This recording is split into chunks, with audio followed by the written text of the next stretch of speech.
Hello friends, अभी हम लोग प्रश्नावली 4.3 में क्वेश्चन नंबर 1 के क्वेश्चन नंबर 3 को भी हम लोग हल करेंगे काफ़ी आसान तरीके में। तो देखिए क्वेश्चन कहता है क्या है, यदि निम्नलिखित द्विघात समीकरणों के मूलों का अस्तित्व हो तो इन्हें पूर्ण वर्ग बनाने की विधि द्वारा ज्ञात कीजिए। चलिए क्वेश्चन नंबर 3 को हल करते हैं। अगर आप क्वेश्चन नंबर 1 और 2 नहीं देखें तो आप इस चैनल पर देख सकते हैं, काफ़ी आसान तरीके से हल किया गया है। चलिए क्वेश्चन नंबर 3 को अब हम लोग हल करते हैं।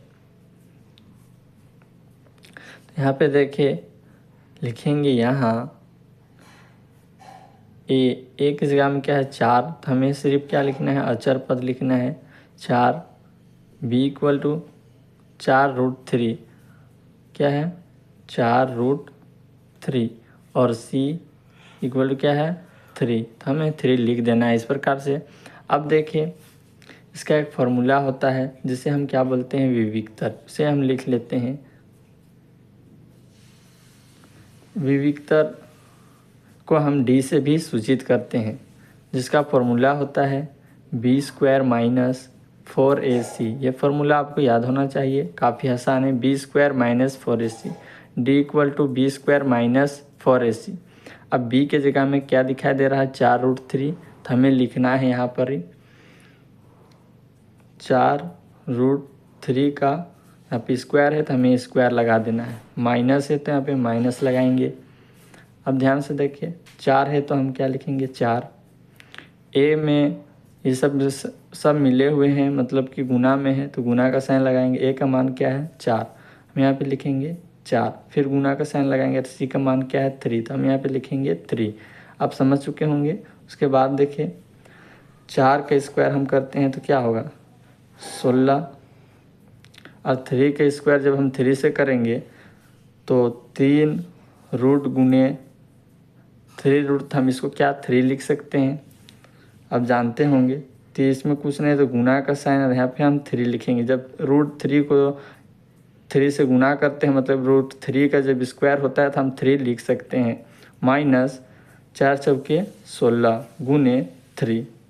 अब देखिए ध्यान से देखिए 16 गुने 3, 16 को जब हम 3 से गुना करते हैं तो कितना आएगा 48, माइनस 16 को 3 से गुना करेंगे तो कितना आएगा 48। अब ध्यान से देखिए 48 माइनस 48, तो हमारा आंसर क्या आएगा 0। तो d इक्वल टू हमारा क्या आ गया 0। अब हमने पढ़ चुका है मूलों की प्राकृति, तो ये क्या है d हमारा बराबर है, तो लिखेंगे मूलों के प्राकृति में क्या लिखेंगे, मूलों की प्राकृति में, मूलों की प्राकृति में। तो मूलों की प्राकृति क्या है, दो वास्तविक मूल जो है समान है, क्या है समान है। क्यों दो वास्तविक मूल समान हुआ, क्योंकि d हमारा क्या है 0 आ गया। अगर हम ये माइनस में आता तो कोई वास्तविक मूल नहीं होता, लेकिन 0 है तो दो वास्तविक मूल समान है, तो इससे हम आगे हल करेंगे। तो अगर आप क्वेश्चन नंबर 1 अगर आप नहीं देखें तो उसमें जाइएगा तो आप देख सकते हैं, उसमें फॉर्मूला के साथ सारी डिटेल में बताया गया है। अब देखिए क्वेश्चन से आगे हल करने के लिए लिखेंगे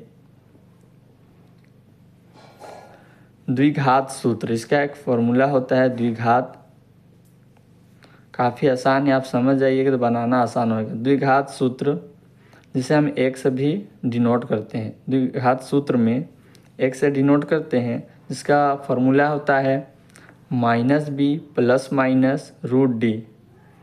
ये जो क्वेश्चन है काफ़ी इम्पोर्टेंट है, ये एग्ज़ाम में पूछा जाता है। -b + -√d/2a।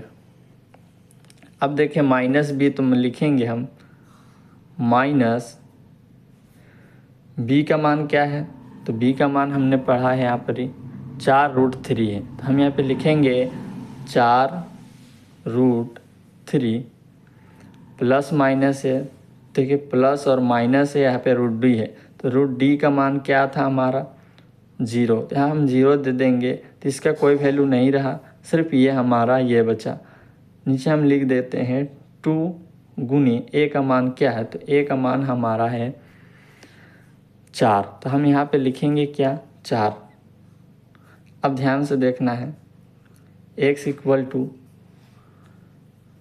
-4√3, ये तो प्लस माइनस या रूट ज़ीरो है, तो इस इधर जब ज़ीरो रहे तो आप इसको नहीं भी लिख सकते हैं क्योंकि इधर का मान पूरा ख़त्म हो चुका है। नीचे में हम क्या लिखेंगे, 4 के 4 दूनी 8, नीचे हम लिख देते हैं 8।